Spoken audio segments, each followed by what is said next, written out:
यादव मेरी बहन कहाँ है? उनकी असली ताकत है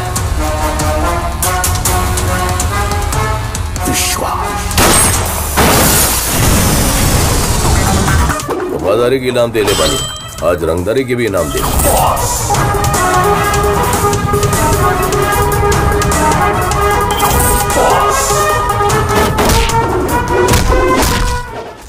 बच्चन और औरतन के आड़ में तोरा जैसन मौगा लड़ेला, हमरा जैसन सिपाही ना।